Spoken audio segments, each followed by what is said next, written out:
Programang ito ay rated SPG. Striktong patnubay at gabay ng magulang ang kailangan. Maaaring may masiselang tema, lengguwahe, karahasan, sexual, horror o droga na hindi angkop sa mga bata.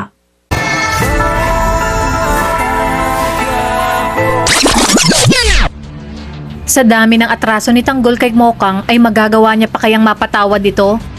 Talaga nga namang nasa huli ang pagsisisi matapos mapagtanto ni Tanggol na mali ang ginawa niya sa mga kaibigan ni Mokang, lalong-lalo na kay PJ. Kaya naman mag-iisip siya ng paraan upang mapatawad ng dalaga. At dahil sa nangyari kay PJ ay mawawalan na nga ng gana ang mga classmate at kaibigan ni Mokang na umattend pa ng dibu. Kaya iminungkahi ni Sarah na huwag na silang pumunta dahil baka dun pa sila matuluyan. Lalo pa umano ngayong alam na nila kung gaano katarantado ang mga taong nakatira sa lugar nila Mokang.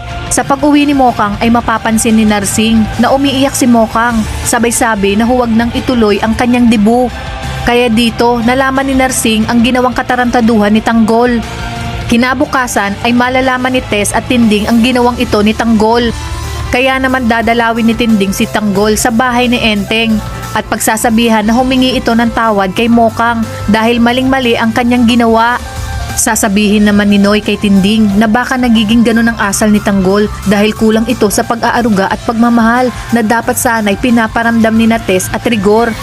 Ngunit isang malaking palaisipan sa atin kung matutuloy pa kaya ang dibu ni Mokang at ano kaya ang gagawing paraan ni Tanggol upang makabawi at patawarin na siya ni Mokang. At kung sakaling aaten si Tanggol sa dibu ni Mokang, dito na rin kaya muling magkukross ang landas nila ng kanyang amang si Rigor. Kaya naman kapit lang kapamilya dahil marami pa tayong dapat abangan dito lang sa bagong tinututukan ng sambayanan, ang FPJ's Batang Quiapo.